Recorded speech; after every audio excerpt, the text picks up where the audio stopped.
Well, good morning, everyone. And once again, welcome to another live this morning. Hope you're having a great start to your day. And we appreciate you coming on this morning. As you can see, I am on the road, but we're still doing our show. And as you get your notifications, let me know how, number one, the sound is and if you can see me.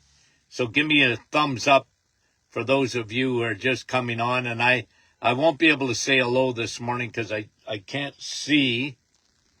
I don't have another phone to see who's on with me. Okay, so thumbs up. You can hear me. Little hearts. Good. We appreciate that as you come on this morning.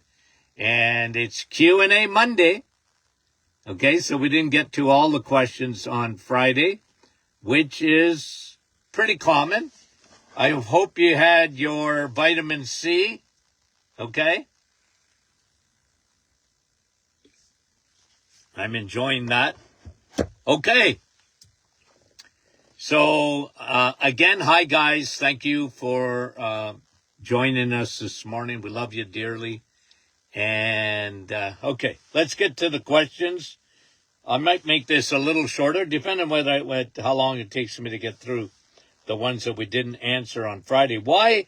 Angie is asking the question, why do my glucose levels drop during the night when she's sleeping? Well, look, I mean, that can be, are you a diabetic?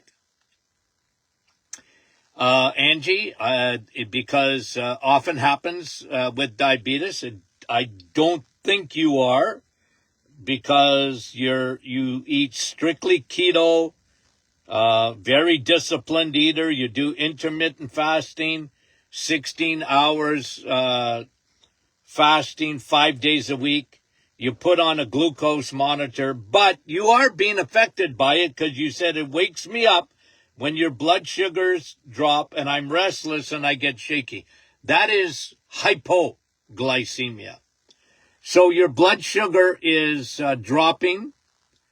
I would suggest to you a couple of things. You're one of the rare people that might have to have a snack, a protein snack before going to bed. I usually don't recommend that because I want you to rest and digest. But if your blood sugars are fluctuating that much and they really dip down in the middle of the night, that could be possibly to your stress levels from cortisol, and that's a possibility. But generally, I would say you're hypoglycemic, Angie. You're the type that you're doing your 16-hour fasting, but you may have to do a protein snack, piece of cheese, or whatever before going to bed. You got to try it, see how you feel with it, because you're showing signs of hypoglycemia. Hypoglycemia. Again, I don't know what your stress levels are. That may be waking you up at night and not so much your blood sugar. Even though you're saying that your blood sugar goes down to 3, that's low. But anyway, what's doing it? Could be cortisol. I've seen it happen. Okay, Andrea, my 22-year-old son is tired. He commutes 2 hours to work. What would be something we check for symptoms of blood work? Well, look, do the routine blood work. You know the testing that I love. I want his A1C, get his B12, get his vitamin D. All these things can have a major effect on his energy. Get the triglycerides, the HDL, and the triglycerides HDL ratio. Look at that. I don't think he'd be low in iron, but you could check his ferritin levels. But I'm big on B12, vitamin D. Get that all checked out. I have a feeling that his cortisol is very high, especially if he's commuting during the day, 2 hours, stress, hard work, that kind of thing. can exhaust them. But those are the testing, Andrea, that I would do. Arlene, I have a couple of questions regarding potassium. Your potassium is at 5.4.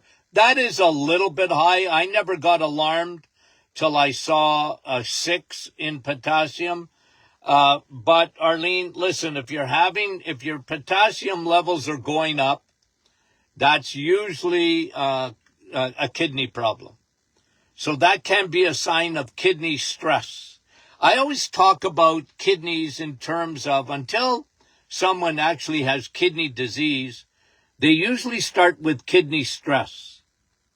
And they might have protein in the urine, and their kidney function tests are not right up to snuff. That's what I look for. That's stress on the kidneys. So when potassium levels are a little bit, yours are not extremely high, but they're a little bit elevated. I like them around, no higher than 5.2. You're at 5.4. They're under stress. Two things with kidneys. Big, big, big. One, water. Make sure.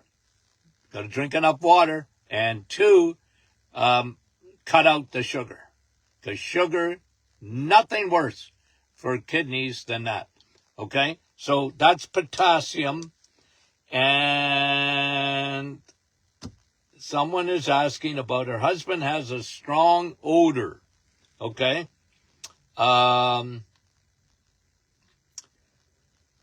He is a heavy drinker and smokes drugs. There's your answer. There's your answer. Because it literally, if they're a heavy drinker, coming out their pores. And I'm going to tell you something. His liver, with that strong odor, his liver is not functioning properly. And it's just a matter of time before that liver shuts down. Just a matter of time. So,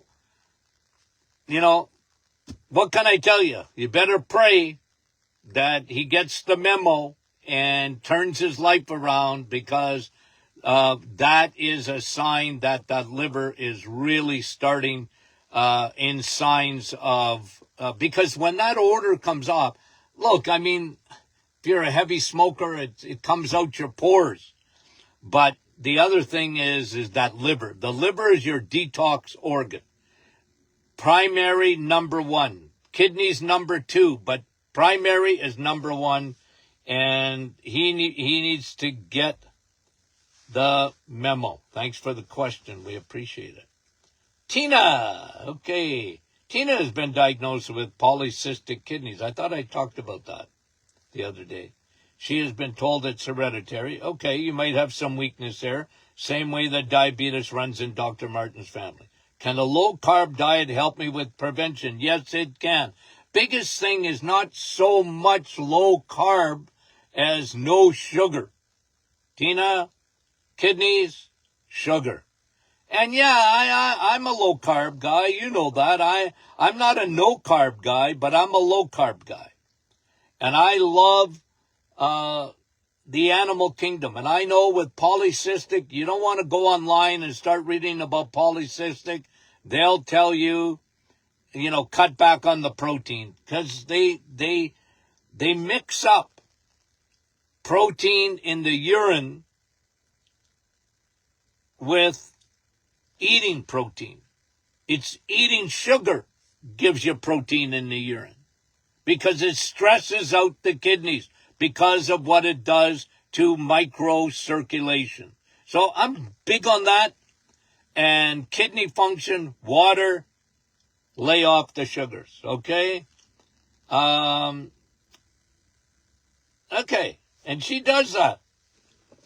Or she's saying, yeah, you got it, Tina. She said, I suspect that Dr. Martin's going to give me his protocol. And you already knew, Tina, what it was. You got it. Okay, Sandra, to take on a daily basis, is olive oil or MCT oil better for me? Look, I got to tell you, olive oil, in my opinion, is better for you. Okay, MCT oil, that's a medium chain fatty acid. A lot of people get bothered by that. It bothers their digestive tract with that oil. I'm not against it. It's a good oil. But what is a better oil is olive oil. Olive oil is good for you. So is bacon, because it's got the same oleic acid. Olive oil. I love olive oil. Very good for you. Good for your skin. Good internally, good externally. Okay, thanks, Sandra. Caroline, is it a good idea to take an iodine supplement, and is there a test to know if we get adequate amounts? There is actually a skin test that I used to do in my office. Doesn't take long. Put a couple of drops of iodine on your wrist and just see how fast your body absorbs that. Okay, because that's sort of an eyeball test you can do. But I'll tell you something with me. I'm not strictly an iodine guy. I'm not. When you want a good functioning thyroid, because that's what people think of when they think of iodine. Okay, they think of thyroid, rightly so, by the way.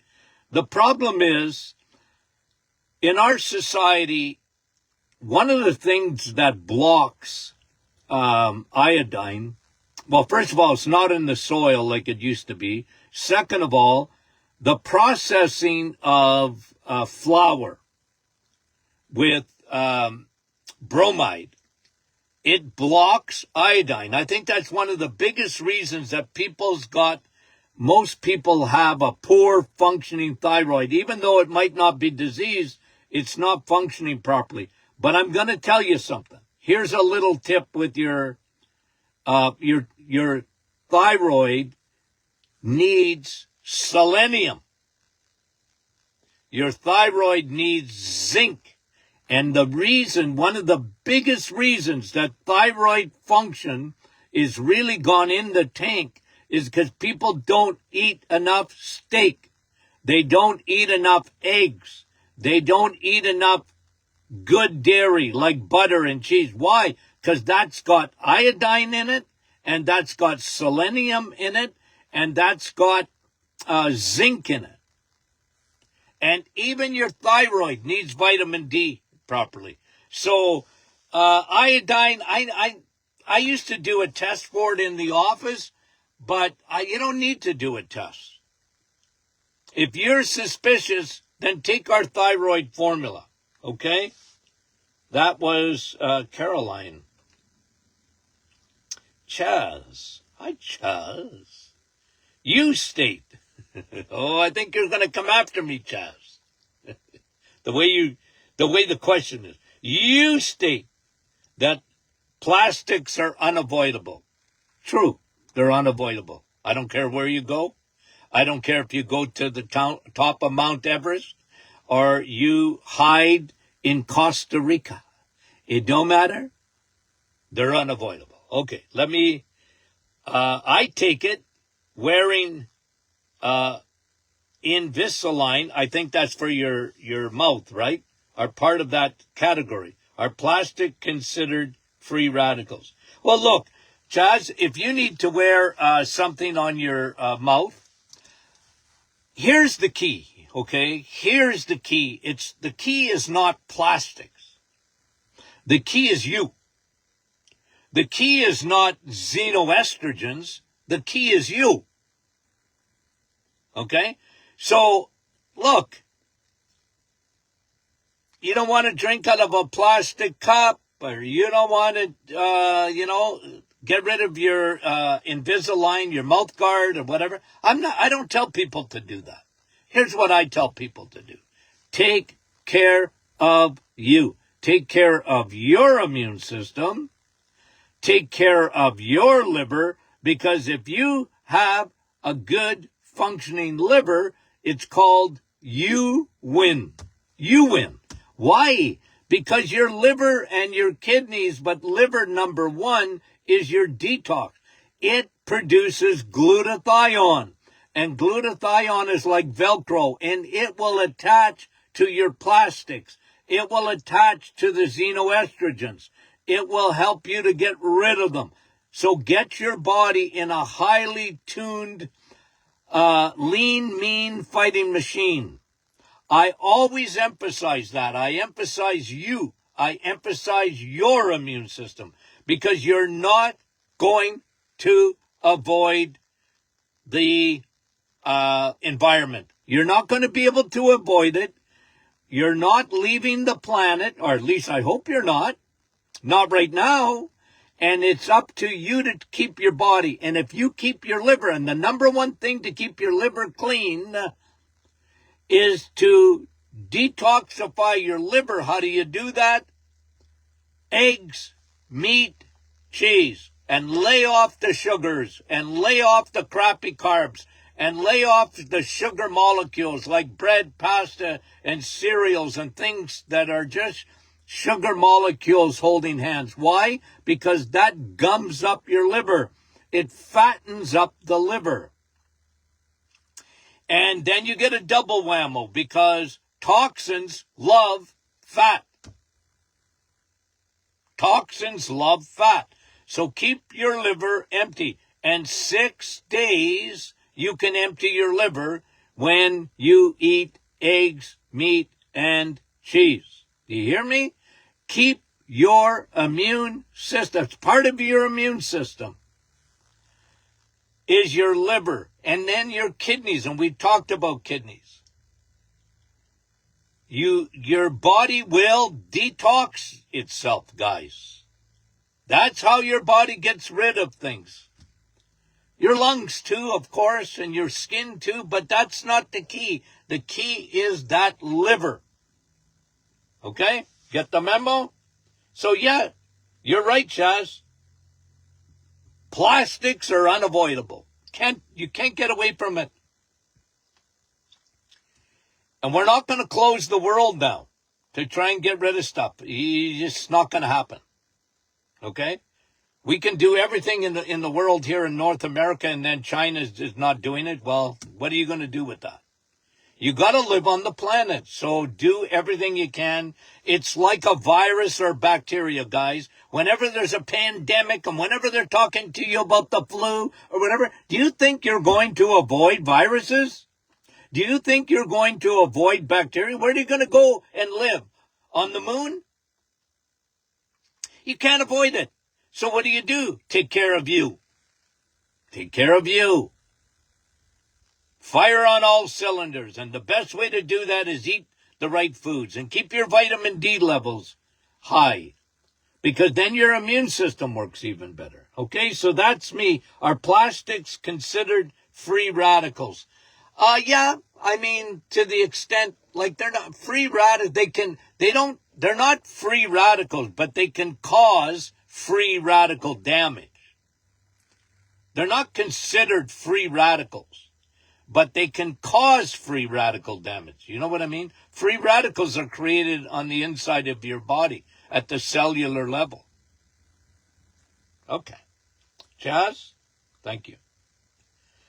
Carol, just wondering what Dr. Martin's opinion on using ivermectin or Fenbend for a parasite cleanse. I'm not against it. Can you get it? It's not easy to get.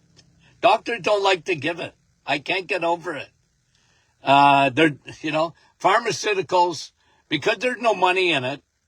It was amazing that they have knocked down ivermectin or whatever. But if you want to do a parasite cleanse and get ivermectin, if you can get it, good for you. I got no problem with that. I like my own parasite cleanse, which is probiotics and oil of oregano. Our probiotics are meant to go after parasites and Candida fungus yeast.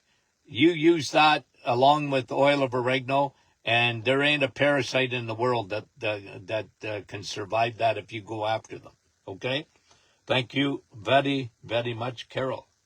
Okay, is there anything you can do? This is Anna. Is there anything you can do to bring cartilage back? Well, and this is the last question, by the way. Cartilage, look, everything in your body regenerates, okay? Everything does, but as you get older, okay? But again, like what you can control is your diet. And when you eat the right foods and you have your mitochondria at the cellular level are firing on all cylinders because you're eating the right fuel, your body has an amazing capacity to regenerate itself. Okay? Cartilage, yeah, I've seen it. The best, like a supplement for cartilage would be bone broth. So, but to the extent, like when you're my age, what are you regenerating? Like if you have a damaged cartilage, it's possible. I'm just saying that it isn't going to be as quick, and that's just the way it is. It's part of aging. But, again, the body has an amazing capacity to regenerate. Give it all the tools, and it really helps. One of the things that helps regenerate, vitamin D again, and I know I talk about it all the time, and B12. Big time, big time, big time. Okay? Bone broth. Yep. Good for you. Good for your skin, good for your cartilage, good for your collagen. Okay. Guys, shortened version a little bit, but I think I got to all the questions. If I missed any, would you let me know? Okay? We got a great week coming, guys. Okay? Great week coming. Don't be shy. Ask your questions. We appreciate it. Okay? We love you. Talk to you soon.